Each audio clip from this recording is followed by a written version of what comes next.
All right, everybody. Well, it's great to see the kind of energy and excitement in the room, and it's hard for me to have to quiet everybody down. I'm sorry about that. But we've still got a long way to go today and a lot to do. So welcome to the afternoon. Hope you all had a great lunch. Thanks for being in the photo. I'm Saskia Dennis. I'm the last, I guess, of the core team to stand up here today. And before I start, I just want to thank Rosa and Lillian and Annalisa and Julia. It's been just an honor and a privilege to work with them and to be their friends and to collaborate with such an amazing group of women.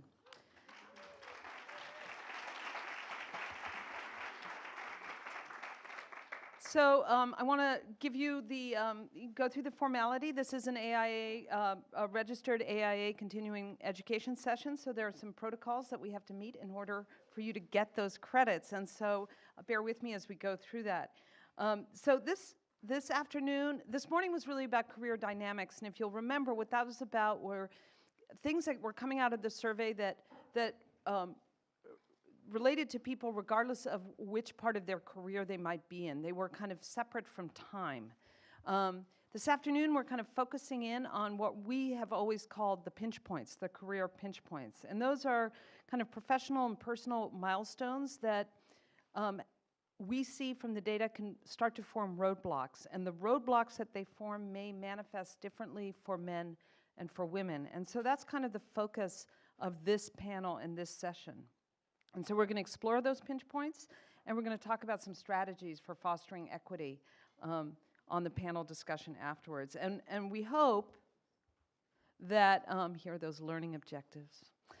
We hope that by the end of this, you'll be able to kind of look at your own career through maybe a more strategic lens and identify your own roadblocks. And more importantly, I hope we also will all gain an understanding of the kind of profound impact that those pinch points are having on our industry and on our profession.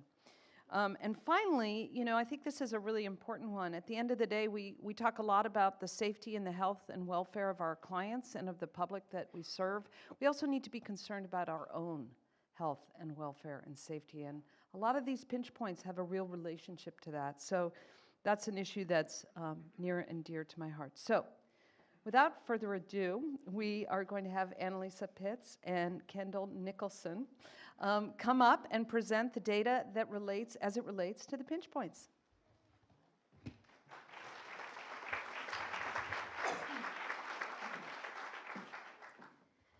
So before we get going, I do just want to let you guys know, because I forgot to say this morning, I work with Equity by Design, but the reason that Kendall's up here with me was that we had a fabulous research partner this year. The Association of Collegiate Schools of Architecture generously have contributed their time and signed on to be our research partner. And so Kendall is their director of research, and he's been with us every step of the way, and we're so grateful for all that they've put into this.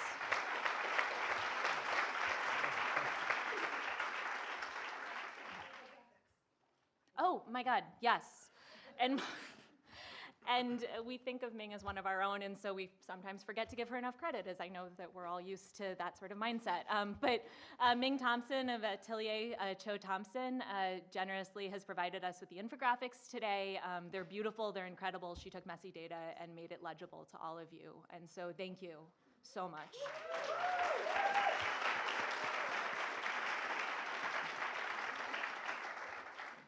So to start the afternoon session, as Saskia mentioned, we're going to start with a quick reminder of the career pinch points we'll be discussing. And those pinch points are intended to offer insight into personal and professional milestones. We're going to start with education. So this area showed that most men and women that had positive assessments of their education, with both men and women either agreeing or strongly agreeing that their education prepared them for their current career. The curriculum that both men and women say was most instrumental in prepping them were design thinking, construction methods, and graphic representation. On the contrary, respondents were most likely to say that professional practice, construction materials, and building systems weren't addressed fully enough to prepare them for a career in architecture. While respondents agreed upon educational quality across generations, we saw trends moving away from bachelor's of architecture degrees and towards Master of Architecture degrees over time, with those who graduated after 2006 being more likely to hold a master's than a bachelor's degree. The movement toward higher levels of education wasn't correlated to higher earnings.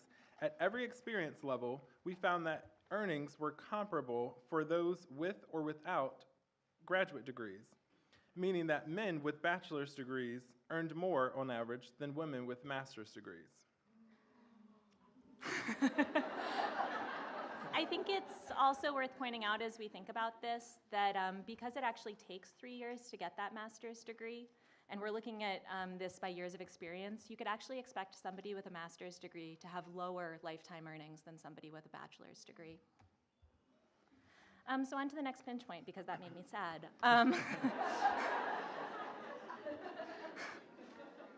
So the next pinch point, paying dues, really focuses on the experiences of those entering the field, trying to find their place within the profession. One of the encouraging things that we saw was that within our survey pool, the group of respondents with 5 or less years of experience was the most diverse by far. It looks like there is more diversity coming into the profession, and the secret now is going to be keeping it there. However, amongst those with 5 or less years of experience, we already saw some gender sorting beginning to occur. Our female respondents with less than 5 years of experience were more likely to take leadership roles in planning office events and managing their office's libraries.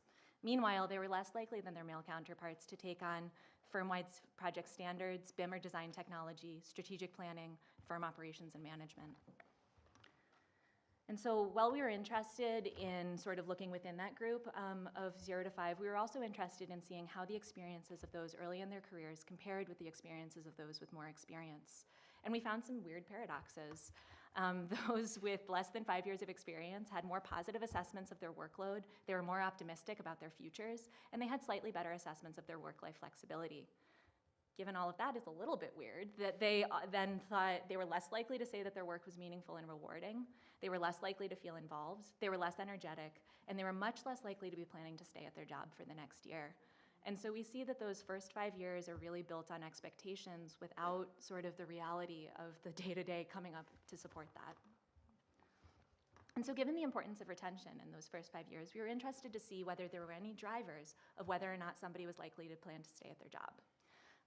And we did see that those with less than 5 years of experience who had more senior staff providing them with one-on-one coaching and feedback, and those who said that performance evaluation criteria at their firms included their personal and professional growth were more likely to plan to stay at their jobs. Meanwhile, those who said that their firms didn't have a performance evaluation process, those who didn't have friendships at work, those who weren't trained for new roles, and those who didn't even know the criteria for performance evaluation were less likely to plan to stay at their jobs. So moving on to licensure. Male and female respondents who were practicing architecture followed similar trajectories for likelihood to be licensed when parsed out by graduation year, with most respondents who had graduated in 2009 and earlier already being licensed. While men and women were roughly equally likely to be licensed, their reasons for value in licensure were slightly different. Women were about 10% more likely than men to say that they valued the ability to call themselves an architect. In addition, the ability to practice independently and heightened professional standing were the most commonly cited reasons to value licensure among both men and women. Amongst those who did pursue licensure, we found that many challenges arose with long work hours, the high cost of registration and exams, and a lack of rewards as the most frequently cited challenges. Female respondents were more likely than male respondents to experience every one of these obstacles to licensure. More importantly, we were surprised to see a sharp contrast in the percentage of unlicensed and licensed individuals who reported that the licensure process was obstacle-free.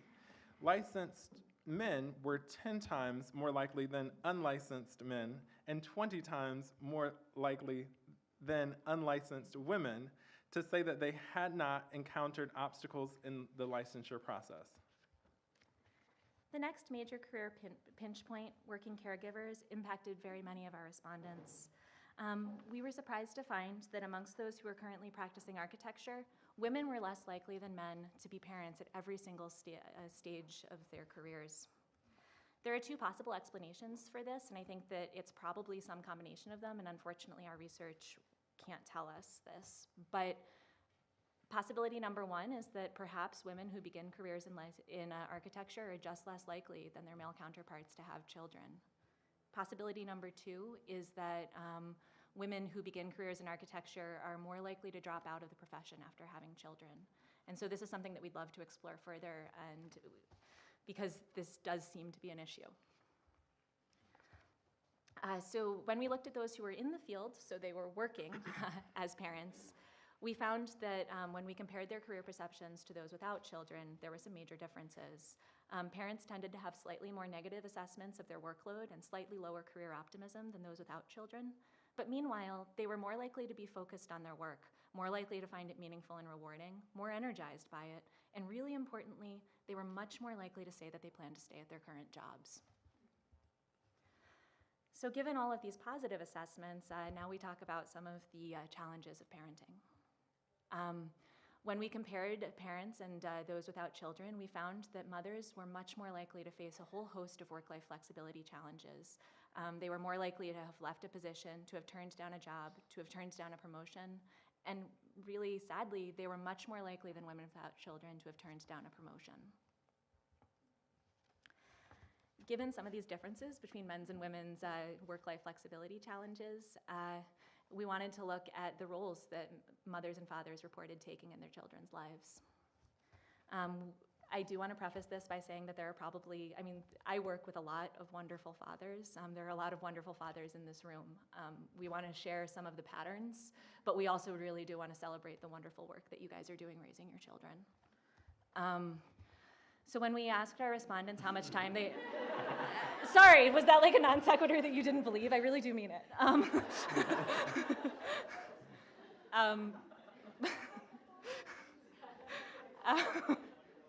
And we want to celebrate the mothers too, clearly.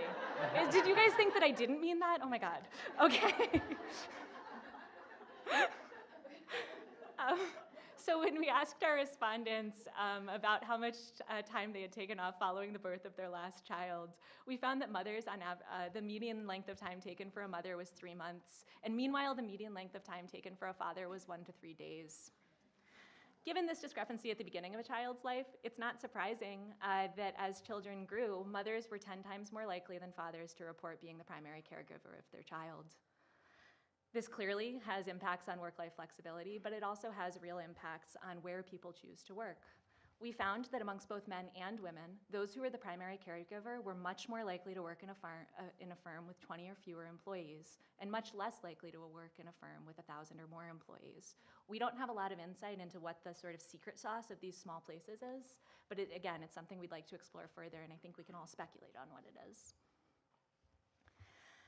So, as we saw earlier this morning, smaller firms generally means lower pay. And so that starts to explain this, but doesn't explain it completely. We found that at every level of experience, fathers made more money on average than men without children. Meanwhile, mothers made less money on average than women without children. And that means that there's an enormous salary gap between fathers and mothers. And that's something that we do need to address. So the culmination of all these career pinch points is a glass ceiling that we found persists in architecture. While 8% of our female respondents and 5% of our male respondents reported working in a firm that was mostly or completely led by women, the majority of our respondents, male and female, reported working in a firm that was mostly or completely led by men. While some of this leadership imbalance may be attributed to the pipeline issues we discussed earlier, this isn't the entire story. White male respondents were more likely than non-white men, white women, and women of color to be principals or partners at almost every level of experience. We also saw differences in the types of firms that male and female principals in our sample led. While female partners were more likely to lead firms with 20 or fewer employees, male partners were more likely to lead firms with 1,000 or more employees. Amongst principals and partners, there was also a salary gap that varied by building type.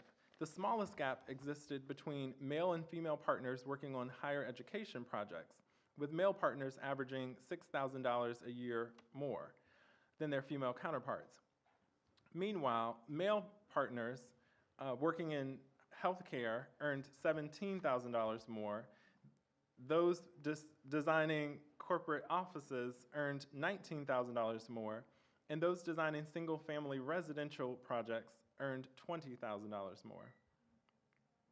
Given female and ethnic minorities' underrepresentation in firm leadership, and the differences we saw between male and female partners' experiences, we were interested to see our respondents' opinions of their firm's promotion process. We saw that both male and female respondents had relatively low opinions of their effectiveness of these processes, with only 41% of men and 32% of women describing this process as very or somewhat effective. However, we did see strong correlations between perceptions of the promotion process and a firm's top criteria for promotion. Those whose firms used written criteria, performance reviews, or client relationships to determine promotion proved more likely to have positive views of the process. And those whose firm used principal relationships, tenure, or did not have defined criteria had lower levels. So that marks the end of our data presentation. I think that what we've seen is that, yes, there are clearly inequalities within the profession, but I think the thing that I want all of us to focus on is that there also seem to be key drivers of success within architecture, things like transparency, connections to firm leaders, believing that your voice matters, that seem to promote success for all of us. And so the secret isn't so much focusing on the gender gap per se, but focusing on providing those ingredients of success to everybody equitably. So I think now we're going to move on to a panel discussion.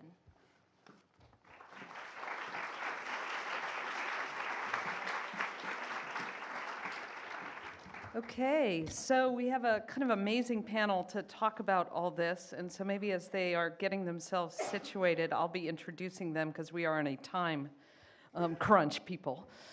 So first is the amazing Justine Clark, with whom I've been having so much fun, and she's the one from Australia.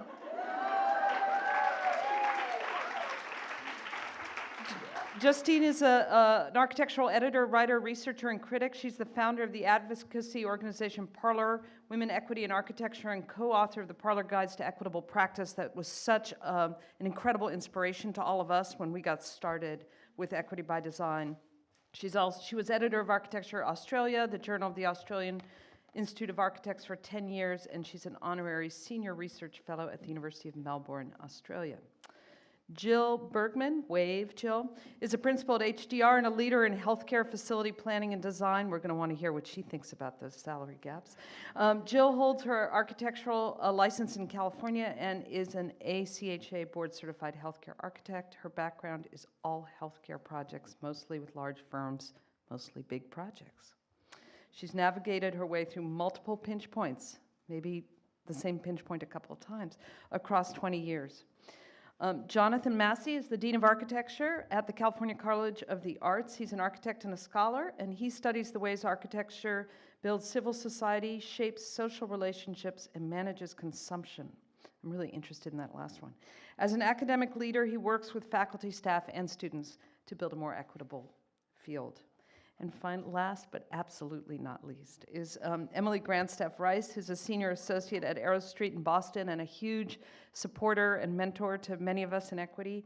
She works on a range of higher education, hospitality, and residential projects, and she has had various leadership positions in the AIA, including serving as the 2014 BSA president, and she is the current chair of the Equity and Architecture Commission for the AIA.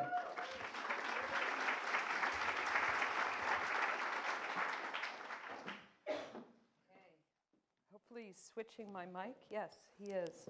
So we met yesterday, and we thought we'd actually start with a really open-ended question, or I thought it'd be really interesting to have maybe each of you respond to what you just saw. I think the data set is, I'm sure we heard a lot of gasps and oohs and ahs, and I know the four of you had some responses. And so I'd like to just actually start by having each of you say what was the thing that struck you most. I think you all have different kind of perspectives, and I think it'd be interesting to hear that.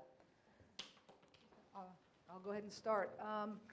One of my first gasps that I saw when I looked at the data was the office involvement, and it was like, wow, that really is an impactful view at where are our younger profession coming in and having influence within an office, and where and how we involve them either through their own choice or purposeful choice. I think that to me was a real insightful, I need to take that back to my firm and have some thoughts about that. The second was how very contrary my career has been to some of the data and where I've navigated through large firms. I found both of those interesting to hear where others have struggled in territories that I've not been. I've not really been in a small practice. So just really appreciative of having the data is for me one of the more valuable things, is to really just have it. I've seen it, I've thought about it, I've felt it, but now there's like some real proof to it. Yeah. To add to what Jill just said, I see shades of myself in this data, and so that's reassuring. I think well, I'll talk about what's not surprising. How about that? Okay. What's not surprising to me is the pay inequity, and that I know that I work the same as others, and I know that I make less than they are because I approve their timesheets, right? And so that's an issue, and I'm working actively towards that. I also know that there are pinch points and moments where it doesn't matter how great the firm is, there's still a cultural problem and you have to push through it. And we'll talk about that. I do want to talk a little bit about the parenting. So I'm married to an architect, and this is very common in our profession. And my husband and I always, actually, we worked really hard to have an equitable arrangement, and we both worked flex time for many years. And I think there are many fathers, don't get me wrong. Actually, every father in my office takes an active role in their children's lives. So I would say that's more of the norm rather than sort of this historical idea of disengaged fathers. That's not the case, and that's not the case for my generation. And I love working in a place where it's okay to say, I need to leave early because my child has a fever, I need to leave early because there's a soccer game. It's just understood that that's part of the process, and that's what we work through. And one of the things I am curious about is this idea that men taking off 1 to 3 days. So in my personal experience, my husband was physically in the house, but he was still working on VPN, right? So that wouldn't reflect in that data. If he was physically there, but he was still working, he's still technically working. And I think there's natures of flexible working and how technology gets into it that I think we need to dive a little deeper. They have their own. Okay, I guess I'm kind of interested also in looking at this in relation to the data we've collected in Australia, and I have to say it's just very similar. And I don't know if that's a good or a bad thing, but and I think the thing that I found most shocking when we started our own research was the impact of parenting. So we kind of knew it was there, but the levels of distress and disillusionment and dissatisfaction that were being felt by women who had had children, who'd had very successful careers, and then hit this giant wall came as a huge shock to me. And I think that even though I had been through some of that myself, I think the data here reflects that as well. And just those, and so I think in relation to pinch points, I would have always said before, men have children too. You look at those pinch points and you see how women have to really actively work to get through that pinch point. Men have children, they go back to work after 3 days. So I suppose I'm kind of not surprised, but because I was so surprised 3 years ago, so I guess. Well, and also the men come back to work at a higher rate of compensation, whereas the women come back to work after that and for various reasons end up tracked onto a lower earning trajectory. That to me was maybe, as Emily said, not surprising, but something worth dwelling on, and was one of the starker contrasts in the data set, I thought. Did you want to talk, Jonathan, a little bit about what the data set said about education? I think as an educator, I think we're all kind of interested in hearing from you what what your thoughts are about that, the kind of original first pinch point, and then also the licensure issue, which I think you have some thoughts about. Yeah, I think one of the things I've appreciated about the research is that it's intersectional, and that we're looking at the way gender intersects with ethnicity and other factors. And so I know that Tony Griffin led a study about a year ago that concluded about a year ago at City College of New York on inclusion in architecture that focused primarily on ethnicity. And the takeaways were very striking about retention and attrition in disparate patterns of attrition in architecture school. That African American students in particular, Latino students secondarily, had higher rates of leaving architectural study. And that data set didn't identify always what they went on to do. They may have gone on to a very happy career in engineering or another field, but that was a big asymmetrical point of departure. And so I think understanding that these issues we've been talking about the number of hours that it takes to work as an architect, that starts the first week of studio in an architecture program. We acculture students to a set of work practices that end up biasing our field. And that starts at the very beginning. And so for me, one of the takeaways from this kind of research is that we need to rebuild our curriculum around topics that are going to help retain the interest of people who are currently leaving. But we also need to scrutinize the ways we set up teaching and learning so that we don't inadvertently socialize students into practices that harm them and harm the field.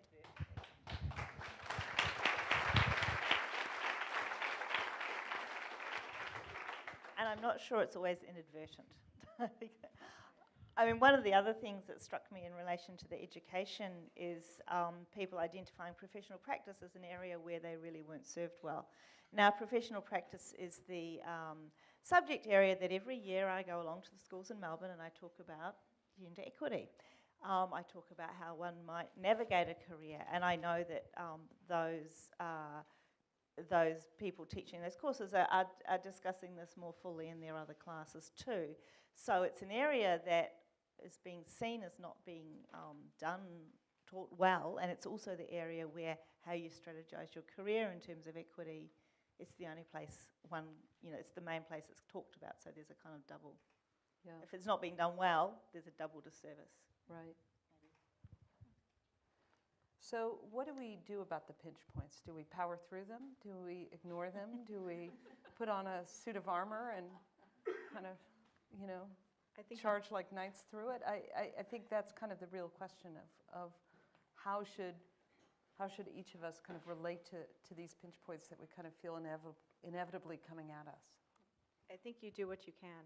And I don't mean that in a passive way. I mean, you use whatever tricks and strategies you have, and not one strategy can fix it all. For me, what has been incredibly useful is coming to an event like this, because I can honestly say that coming to the Symposium 2 years ago changed my life, because it forced me to evaluate my situation and to be proactive about things that I had ignored for many years. And so that's one of the reasons why I come back to as a gut check. You guys are cheap therapy. It's awesome. So I think number one. Number two, get a group of peers. Talk to anybody you can, right? So once you can start verbalizing what your issues are and what your pinch points are, you can either see how well people react to them, whether they take them as valid or not. And that's really interesting, because if you're asking a range of people of a range of experiences and authority what your issue is, and if someone dismisses it or gaslights you, or whatever that is, that's cause for concern, because it's a valid thing to you. But if others reinforce that this is an issue, then you can help use them to strategize. And I have a group of 5 friends in Boston who we're all kind of the same level, and we meet for lunch every 3 months. And it has been one of the best things that I do. And they're the ones that keep me sane, and we also push each other. And so peer mentoring is huge, if you can find that in your community.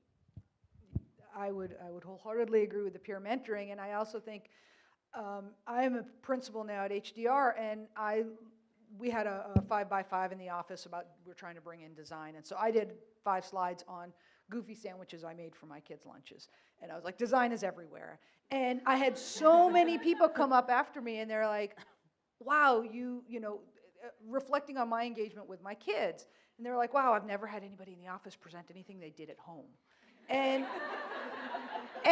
but I realize how valuable it is for me as a leader to say, I have kids, I have soccer practice, I got my exams, this is how I did it, and to show what I did, and for us to very honestly talk about it and not hide it. You know, yeah, those exams sucked. But it was valuable to me, and this is why, and it might be valuable to you, and if you want to talk about it, we can. And I think being very honest about those and talking about those, I think help get others through it to at least see what does somebody else do. I mean, for me, my big thing is I've now, I think, looked across my career, 6 leave of absences of anywhere from 3 weeks to 6 months. Those have been my lifesaver, and that's how I did it. It's not for everybody, and it really sucks not getting a paycheck for 6 months, and that healthcare issue was really hard. But I took those pay because that was what I needed for my sanity, as an example to show others what one might do. More women in the workforce makes a huge difference.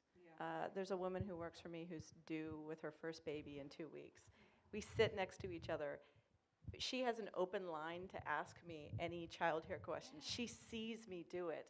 I would have given anything to have someone like that when I was pregnant with my first child. Exactly. I mean, it was just, it's huge, and it's very rewarding to me to make sure that she has it.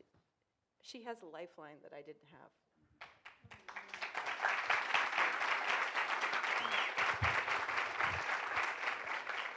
I'd like to echo and amplify some of what Emily said by connecting it to a conversation that Lori Brown brought into the advocacy working group before lunch, which is that by airing your concerns publicly at the office or in workplace conversations, you also, it's not just your problem anymore. It becomes a problem that the people employing you or that you're working with have to acknowledge and confront, and especially if we back one another up on articulating those concerns and challenges, it puts the problem, you know, between the employee and the employer, and acknowledges it as a matter of legitimate concern and conversation.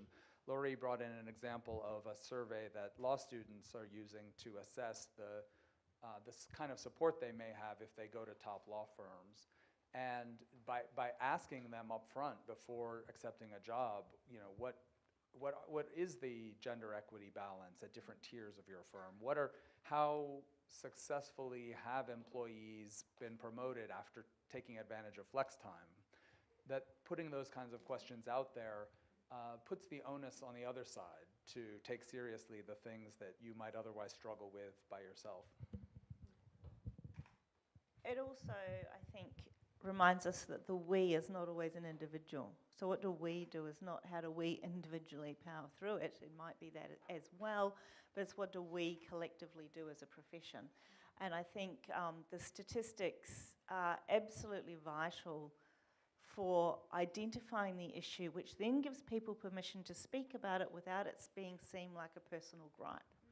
So yes, it's really important to speak and to kind of ask and to raise issues, but I've certainly been told that women, and particularly women, felt very uncomfortable doing that previously because they were seen as whingers, which I'm told is not an American word, but you might know what it means. You know, they're seen as complainers. And that really, since there's been this kind of very public dialogue around equity issues, that perception has really lessened. It may not have entirely gone away, but it's really lessened. And I think the other thing is, if you've got this research, especially as a young graduate, if you've got this research ahead of you, you can see where the pinch points are. You might be able to navigate. It doesn't mean you're going to be able to sidestep them completely, but if there are discussions around them and discussions of ways of navigating them, at least you've got a chance to start to strategize. I mean, we had no idea. I just thought you just have kids, it's fine.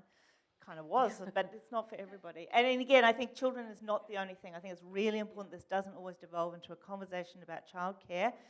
But at the same time, we have to acknowledge that for a significant proportion of women, it's an enormous factor.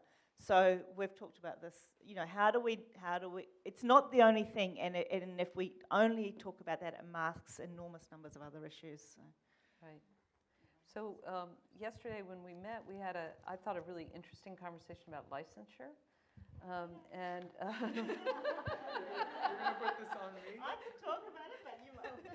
Well, it's interesting. I'm bringing it up because I think in divided on that side of the stage Yeah. and this side of the stage. years ago at the first Missing 32% conference where Rose and I got our start, there was a big issue around licensure. It was a very hot topic at that particular symposium, and it's kind of interesting to me to see how the topic has evolved. But we had a kind of interesting conversation about. I asked you what your thoughts were about what the data was saying about licensure. Well, so first of all, I'm on the unlicensed end of this panel. So I speak, as someone who trained in architecture, worked in the field for a couple of years, and then went back to school for I'm getting out of here. for a doctoral degree and an academic career. But I've been thinking a lot about the cost in time and money to become an architect. And not just me, but ACSA has been thinking about this. AIA is working on it. We all recognize that the investment you have to make to achieve licensure in our field is really high compared to some comparable fields that have, let's say, 4-year undergraduate degrees, 2-year or 3-year graduate degrees, and allow you to achieve certain career markers quicker. And so licensure, it seems to me, is part of what extends the probationary period, the sense of being an apprentice or not quite fully recognized in the field yet. And I'm not sure. It also seems like a bit of a cartel. And some of the work at CCA, where I've been now for 2 years, that has most impressed me is a studio in which students are testing strategies for 3D printing building components, or otherwise creating kind of robotic assemblies to mediate in new ways between design and construction. And the thing that's exciting about it for me is that it borrows the tech sector practice of prototyping and iterating to operate. So the students have to have a working demonstration of their system by the end of the semester. And it suggests a mode of practice that's more about generating intellectual property and innovating new processes and practices that maybe is a way of practicing architecture outside of licensure and the assumptions about kind of service relationship that it sets up. So I'm probably somewhere in the middle. Shall I be the middle and then I'll hand to the... So I suppose I share many of your concerns about the process, also being someone who's not, as we would say, registered. However, our advice to young women is always get registered. No matter what issues I have with the process, I think it's a cartel. I think one of the problems in Australia, I don't know if you have that here, is that the registration process itself is not reflective of contemporary modes of practice necessarily. So, you can be doing fantastically interesting work, but if you're not running contracts, anyway, all that stuff, it's all a problem. I think the other problem, while I'm on that still, is that it tends to produce a very narrow view of what the profession and the discipline is, which doesn't include people like us. It doesn't include, I'm staying with Nancy Levinson, who's editor of Places. I think her work is fantastic, one of the most significant contributions you could make to our discipline, and yet no longer feels part of the profession. So I think it tends to this very exclusive role of the profession which weakens the profession if it sees itself so narrowly. So I have all those concerns. On the other hand, we know that for women, qualifications matter, credentials matter. Women mass generalisation, women tend to get assessed on their performance, men tend to get assessed on their potential. So you have to have those, it's much more important to have those pieces of paper, even though I think the system's problematic, and we're going to hear about how the system's really fantastic too. No, very briefly, I 100% agree, and I think for women especially, getting your license is a credential of which you can provide some security in that you've made it, or that you've hit that hurdle, and that it gives you a sense of being a professional. I mean, granted, there's much more to being a professional than having a license, but I agree with Justine. What I tell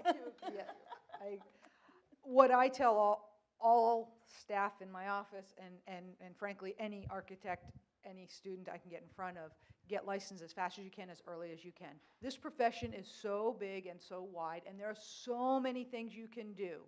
So even the beyond architecture, the number of people who are everywhere, there's so many wonderful things you can do. Just get that out of the way, as fast as you can, get it done. Because the dragging it out, I tell people, you're ripping the Band-Aid off so slow when you're doing one a month for every other year. Just get it done. I am a big advocate of it. I certainly think that everyone should do it and get licensed as fast as possible, and then go explore this amazing profession we're a part of. Get licensed before you have kids. Yeah. And but the other thing is, if you fail an exam, nobody knows but you. Just do it again. You just have to do it right once. You get told it. So I'm sure you folks have questions for this great group of people up here. So I'd love to open it up. Right there in the middle. This actually may be for the research group or for Equity by Design, but I'm curious as to, in the research, when you said, when you termed leaving the profession, what exactly did that mean? Does that mean if you work for a government agency, is that leaving the profession? If you do anything outside of work for a traditional firm? Because I think someone else talked about that, and I find that a lot of surveys talk about leaving the profession. I've worked for a university. I do not feel that I've left the profession. I'm curious about that. I don't feel that you've left the profession either.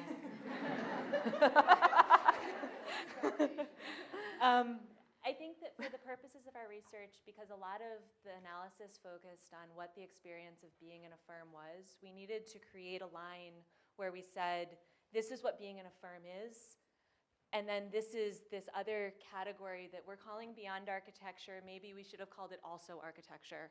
But it's what we're considering in that category is people who are not working in a traditional firm or within a sole proprietorship, but 90% of those people were still influencing the built environment in some way, shape, or form. And so we think that the contributions of those people are absolutely valuable. So in our research, we said, do you consider that you have left the profession? So we asked people whether they saw themselves still as part of it or not. And I think probably people who had the same roles would answer that question differently.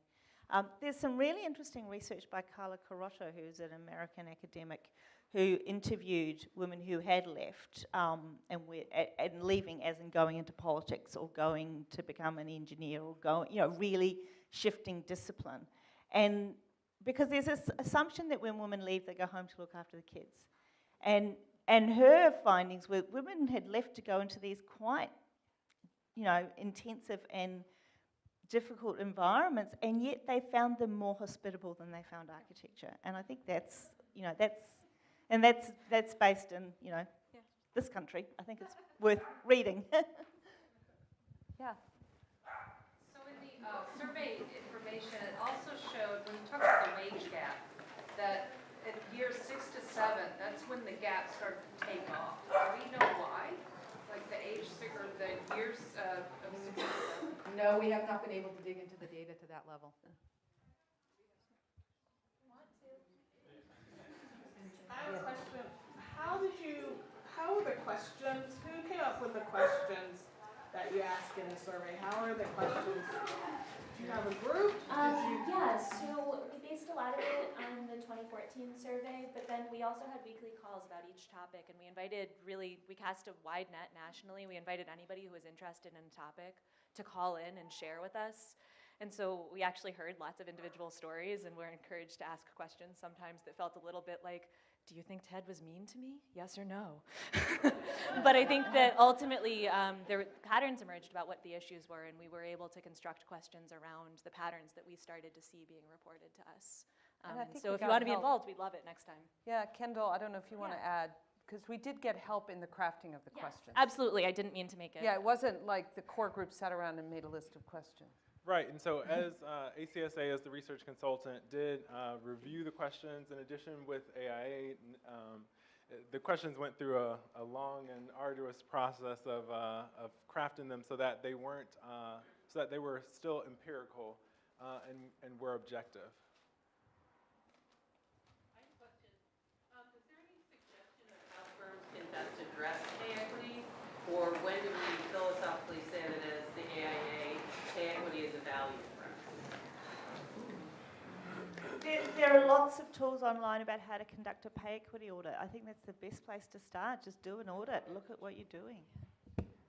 Yeah, I think there needs to be some more transparency in how we think about that and how we communicate that. There's always this, don't tell anyone how much you make, don't talk about it.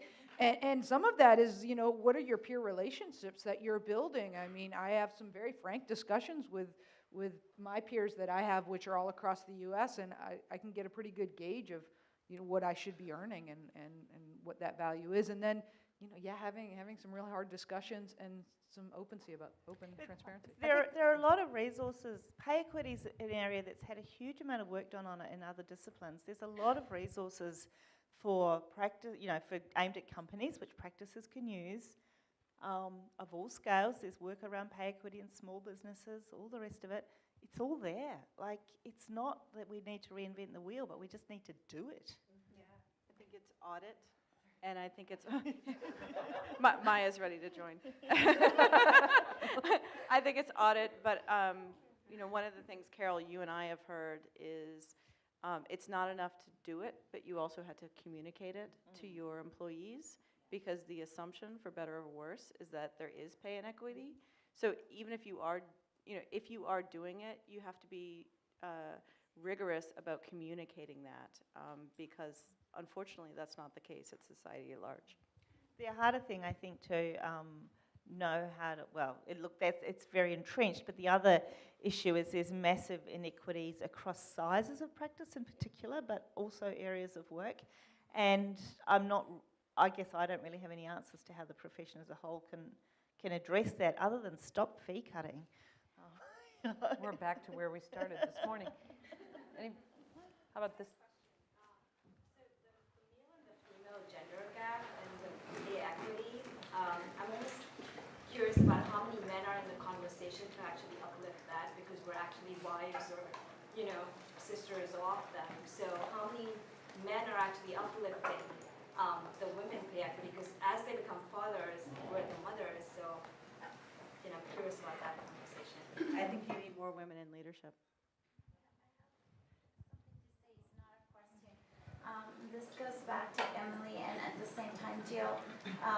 If more women like you, if I would have had somebody like you sitting next to me, I would have advanced in my career a lot quicker. So I try to do that now myself because I didn't have that. And if everybody here would do the exact same, somebody pushing you to finish that and graduate and get it done and get it out of the way, and somebody telling you, yes, you can do it, and I'm here if you have any questions. I can show you how to make peanut butter and jelly sandwiches, If all of us did that, there would be more women in architecture and construction in general. So I appreciated that from you. Hi, Katie.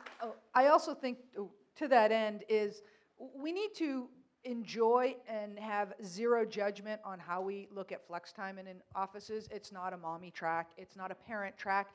It's a because you want to sit at home and read a book and you choose to work 4 days a week track. it's a zero judgment. And until we are that way with all of our firms, having zero judgment about why anyone at any level wants to work part-time or full-time, that's the profession we need to embrace. I do want to amplify that quickly for those partners in the room. One of the best indicators of whether or not your employees have a good sense of their work-life flex is whether you leave the office yourself. Katie, what's up?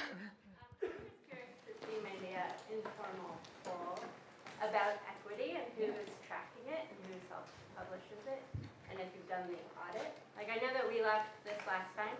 We went and did it, and I thought it was great, but I'm curious to know if it's universal and firms are doing it, or if it's still sort of quiet. So whether you did an equity audit in your own firm?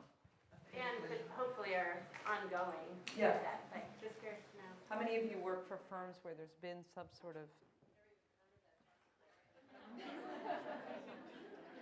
Yeah, and I think in as much as the data that we've collected is so important to the industry, collecting data on your own practice and your own firm is just as important to your own firm. There's not going to be change in an individual practice unless you know what the facts are. And that it's well communicated. I'm like, I think we've done it, but I haven't heard about it recently. Yeah. I just want to say something about value. Part of this idea of supporting one another is just human decency, and it's what friends do for friends. And then there's another element that's very businesslike. And understand, I mean, I keep hearing it from the point of view of the employee and the point of view from the employer, and I'm kind of been in both situations. And I think what's really important is to understand that you're in a contractual relationship with somebody, and they need you as much as you need them. And whether we're going through motherhood or loss of a parent, or we just want to read that book, which I love that comment, so that was great. Sometimes we need to do that and we forget. But the thing that I'm sort of inviting people to think about is where you stand on that side of the negotiation, and understand what your value is and how important it is to know that you're there to really do a business transaction every day. You're thinking, you're creating, you're putting things together, you're representing the firm, and they're compensating that effort. And so it's also really important that although people should be nice to you and you should be nice to everybody else, that goes without saying, and it's unfortunate when people are crummy to one another. You're there to conduct sort of a business relationship, and you're bringing something to the table no matter how old you are and what your experience is, licensed or not licensed, and they need you as much as you need them. So it has to be this balanced understanding. And if we looked at this as closely as we look at solving our design problems, we really kind of laid it all out. You know, what am I bringing to the table? What are you compensating me with? I think we can begin to really unravel this as an objective problem and hopefully still be nice to each other at the end of the day. Well said. And talk about transparencies and matrices. I decided to track every hour I've worked over the course of my career, so I'm being very open and honest here. Ooh, whoa, there's a hole here. So blue is, and this is by quarter, and all the way to the top is 170, so we all get 168 hours a week, whether you like it or not. Those are Earth hours. And so about how many hours I think I worked, depending on what was going on in my life, this is 40 hours a week. And so blue is how many hours I worked. Green is things I did about my profession. I was in college. I was in graduate school. I was reading articles. I was going to conferences. Red is lunch. Lunch is important. And what I want you to know is I take really long lunches as a principal because I'm kind of doing work, but I'm taking employees or I'm meeting people, I'm networking. This is when I got a laptop, and this is when I started doing work at home. And these big white gaps, this is when I've taken time away. And I call them leave of absences. They're kind of sort of unpaid, paid, whatever. You know, I had a baby. It wasn't that I wasn't working. I just wasn't at my job. And my mom would want you to know there is 11 months between getting married and baby number one. But you know, I had a sucky divorce, and let me tell you, my production went way down. But I still asked for that same pay, and I think some of that is just, you know, I've had a lot of help pushing me along the way, but because I am so bullish about my career, I now see, well, this was a path to principalship. I worked part-time, I've worked full-time, I've worked nothing, I've worked on my own, mostly large firms, but this is how I made it work. And I'm like, now I'm here. And I meet with a lot of women in my firm. We've got 3 that are pregnant, 2 that have had babies, and I'm like, oh, go for it, you're doing awesome. I tell them, you are valuable to me. So that's what I hope all of us are doing with each other. So anyway, a little transparency on one life.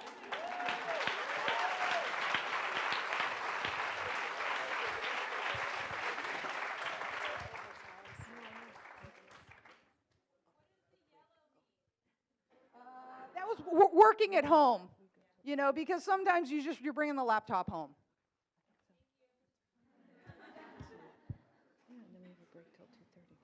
Okay, I think Rosa and I are having a scheduling discussion. I think we are scheduled to have a networking break now, which is sponsored by, it's a 10-minute break. Regardless, it's sponsored Network Fast, talk to the person to your left and to your right, make it efficient. But in any case, it is sponsored by Griggs Systems. I don't have to do this. We are so well organized, it's a well-oiled machine here. I'm so sorry. We're having a 10-minute break, then you're going to your breakout session. Okay. Then after the breakout session, there is a networking break sponsored by Katia from Griggs Systems and AWV.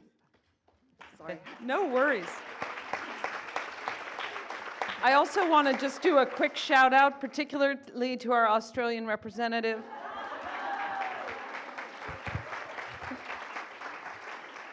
So a big thanks to our great panel and to all of you. I know there are a lot of questions. Everybody's here all afternoon. So go to your break, take your break, go to the breakout sessions, and we'll see you at the next panel.